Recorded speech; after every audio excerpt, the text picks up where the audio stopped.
राष्ट्रीय राजधानी क्षेत्र दिल्ली एनसीआर इस समय कोहरे और ठंड की दोहरी मार के साथ साथ गंभीर वायु प्रदूषण की चपेट में है। सुबह की शुरुआत जहां कड़ाके की ठंड और घने कोहरे से हो रही है, वहीं दिन चढ़ते ही हवा इतनी जहरीली हो जाती है कि लोगों का घर से बाहर निकलना मुश्किल हो गया है। मौसम विभाग की रिपोर्ट और प्रदूषण निगरानी आंकड़े साफ तौर पर संकेत दे रहे हैं कि दिल्ली, नोएडा और गाजियाबाद में हालात बेहद चिंताजनक बने हुए हैं। मौसम विभाग के अनुसार 16 जनवरी को न्यूनतम तापमान 4 डिग्री सेल्सियस से और अधिकतम तापमान 22 डिग्री सेल्सियस दर्ज किया गया है। इस दिन कोल्ड वेव के साथ सुबह के समय घना कोहरा छाया रहा, जबकि पूर्वाह्न तक घने कोहरे की स्थिति बनी रही। नमी का स्तर सुबह 95% तक पहुंच गया, जिससे ठंड का असर और बढ़ गया। 17 जनवरी को न्यूनतम तापमान 6 डिग्री सेल्सियस और अधिकतम तापमान 23 डिग्री सेल्सियस रहने का अनुमान है। इस दिन मध्यम कोहरा छाए रहने की संभावना है। हालांकि मौसम विभाग ने किसी विशेष चेतावनी की घोषणा नहीं की है।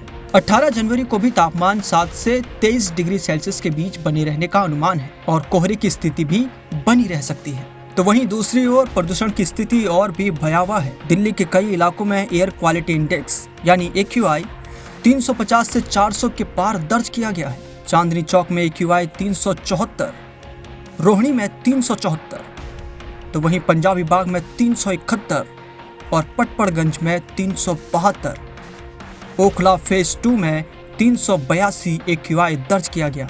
इन आंकड़ों के आधार पर दिल्ली और नोएडा देश के सबसे प्रदूषित शहरों में शुमार हो रहे हैं। ठंड और प्रदूषण के इस दोहरे प्रहार का सीधा असर लोगों की सेहत पर भी पड़ रहा है।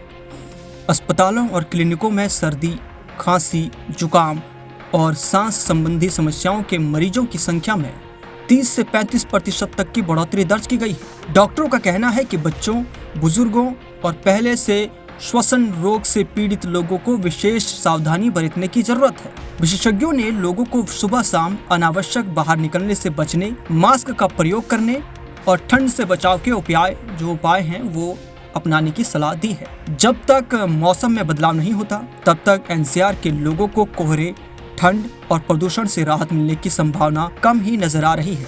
लगातार छठे दिन दिल्ली में शीतलहर हालात बने हुए हैं। न्यूनतम तापमान में भारी गिरावट दर्ज की गई है। दिल्ली के अलग अलग मौसम केंद्रों पर तापमान बेहद नीचे चला गया। पालम मौसम केंद्र में गुरुवार को न्यूनतम तापमान 2.3 डिग्री सेल्सियस दर्ज किया गया है।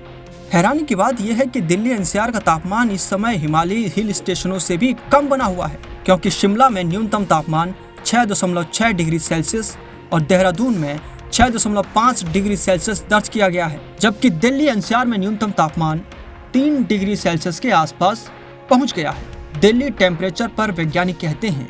IMD के वैज्ञानिकों के अनुसार दिल्ली में इस असामान्य ठंड के पीछे कई अहम वैज्ञानिक कारण हैं। सबसे बड़ा कारण है उत्तर पश्चिमी दिशा से बहने वाली शुष्क और ठंडी हवाएं। ये हवाएं बिना नमी के मैदानी इलाकों में तेजी से बह रही हैं, जिससे तापमान तेजी से नीचे गिर रहा है। दूसरी ओर पहाड़ी इलाकों में इस समय सक्रिय पश्चिमी विक्षोभ यानी वेस्टर्न डिस्टर्बेंस मौजूद है। इसके चलते पहाड़ों पर बादलों की मोटी परत छाई हुई है। मौसम विभाग के मुताबिक 16 से 20 जनवरी के बीच पश्चिमी हिमालयी क्षेत्रों में बर्फबारी और बारिश की संभावना है। वहीं मैदानी इलाकों में पंजाब, हरियाणा, उत्तरी राजस्थान और उत्तर प्रदेश में भी 18 जनवरी के बाद बारिश हो सकती है। बारिश और बर्फबारी के बाद ठंड का असर कुछ हद तक कम हो सकता है, लेकिन फिलहाल शीतलहर से राहत मिलने की उम्मीद कम है। IMD ने लोगों को ठंड को देखते हुए सतर्क रहने की सलाह दी है।